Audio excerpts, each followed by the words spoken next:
In the quiet town of Willow Creek, nestled between rolling hills and whispering pines, stood a small weathered community center that had seen better days.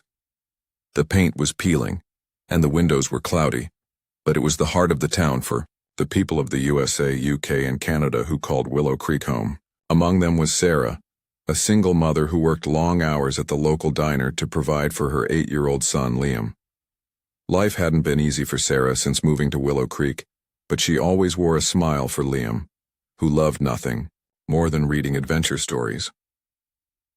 One rainy afternoon, as Sarah and Liam walked home from the library, Liam clutched a soggy book to his chest. "Mom, why doesn't our town have more books? The library's so small and lots of kids can't get the stories they want." His words struck Sarah. She knew the library's budget was tight, and many families in Willow Creek couldn't afford to buy books. That night, as Liam slept, Sarah sat at her kitchen table thinking about how she could help. The next day, Sarah shared an idea with her neighbor, Mr. Patel, a retired carpenter with a kind heart. She wanted to build a little free library, a small outdoor bookshelf where people could take or leave books. Mr. Patel's eyes lit up. "I've got some old wooden tools in my shed. Let's make it happen." Together, they spent their weekends crafting a sturdy, colorful box shaped like a tiny house, complete with a slanted roof to keep out the rain. Liam painted it bright blue and added a sign that read, "Take a book, leave a book." When the little library was unveiled outside the community center, the townsfolk gathered, curious and excited. Sarah placed the first few books inside, some from her own collection, others donated by Mr. Patel. At first, people hesitated, unsure of the concept, but Liam, with his infectious enthusiasm, ran up to a group of kids and handed them a worn copy of a pirate adventure. "You'll love this one," he said, and soon the kids were flipping through the pages, laughing.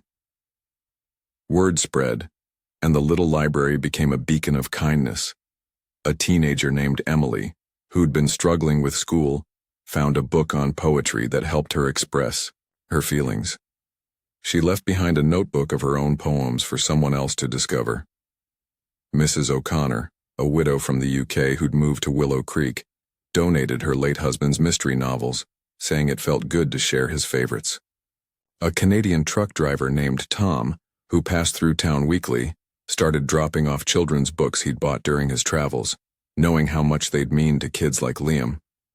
The library grew, not just in books, but in connection. People began leaving notes inside the books, words of encouragement, book recommendations, or simple thank yous. Sarah noticed how the townsfolk lingered by the library, chatting and smiling more than they used to. Even on her toughest days, when bills piled up and exhaustion set in, Sarah felt a warmth in her heart seeing Liam's dream come to life. One snowy evening, as Sarah and Liam added new books to the library, they found a note tucked inside a dog-eared fantasy novel. It read, "This little library gave me hope when I needed it most. Thank you, Willow Creek." Sarah's eyes welled up and Liam hugged her tightly. They didn't know who wrote the note, but it didn't matter. The little library had become a symbol of selflessness, showing everyone that even the smallest act of kindness could spark a chain of hope that warmed an entire community.